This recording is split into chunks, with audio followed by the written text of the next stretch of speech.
Viewers, பெண்கள் இனி பாத்திரமே பூச வேண்டாம். மகிழ்ச்சியான ஒரு விஷயமா இருக்குல்ல. இந்த பாருங்க, இந்த மாதிரி நாம ஒரு பாத்திரத்தில் நம்ம என்ன செஞ்சுக்கணும் அப்படின்னா, கொஞ்சோண்டு பூந்திக்காய், சீகக்காய், கொஞ்சோண்டு வேப்ப இலை, கொஞ்சோண்டு வித்யா பிளான்ட்டு, நம்மளுடைய பச்சை கற்பூரம், கொஞ்சோண்டு படிகாரம், இது எல்லாத்தையும் போட்டு நல்லா என்ன செஞ்சிடணும், லைட்டாக கொஞ்சம் தண்ணி வச்சு என்ன செஞ்சிடணும், நல்லா என்ன செஞ்சிடணும், நல்லா வேக வச்சு எடுத்துக்கணும். இதை என்ன செஞ்சிடணும், மிக்சியில் இப்போ நான் அரைக்க போகிறேன். எப்படி மிக்சியில் அரைச்சிருக்கேன்னு பாருங்கள். இந்த மாதிரி எடுத்துக்கிடணும்.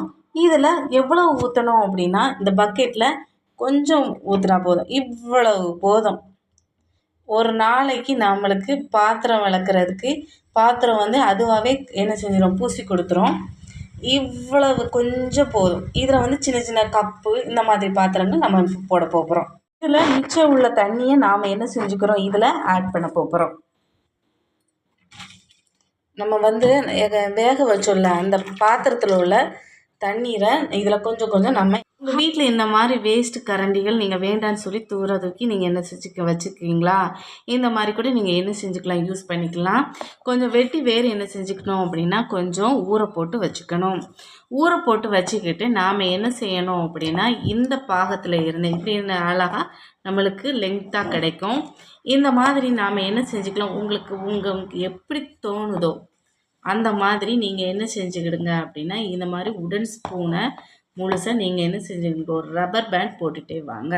எப்படி இருக்குன்னு, எப்படி ரப்பர் பேண்ட் போட்டு வச்சுருக்கேன் பாருங்கலாம். பாருங்கள், இந்த மாதிரி பாருங்க, வெட்டி வேரெல்லாம் போட்டோன்னே எவ்வளோ அழகாக இருக்குது பாருங்கள். வெட்டி வேர் கலரு இது.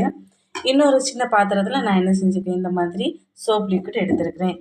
இந்த பாத்திரத்தை பாருங்கள். இந்த மாதிரி பாத்திரங்கள் உங்களுக்கு நீங்கள் சாப்பிட்டுக்கிட்டு, அதாவது நீங்கள் இட்லியாக வச்சுட்டு இந்த மாதிரி என்ன செஞ்சுக்கலாம், போட்டுக்கலாம்.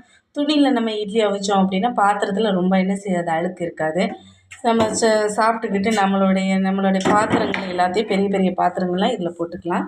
சின்ன சின்ன கப்பு இந்த மாதிரி சின்ன சின்ன இது, அப்புறம் ஸ்பூனு, கரண்டி இந்த மாதிரி கூட நம்ம என்ன செஞ்சுக்கலாம், உள்ள போட்டுக்கலாம்.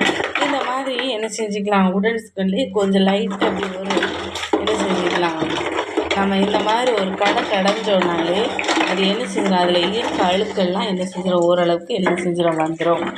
இந்த மாதிரி பாத்திரத்தை என்ன செஞ்சுக்கலாம், இந்த மாதிரி நம்ம கழுவி எடுத்தோம் அப்படின்னா பாத்திரம் ரொம்ப என்ன செஞ்சுக்கணும், நல்ல நீட்டாக இருக்கும், பளபளப்பாக இருக்கும்.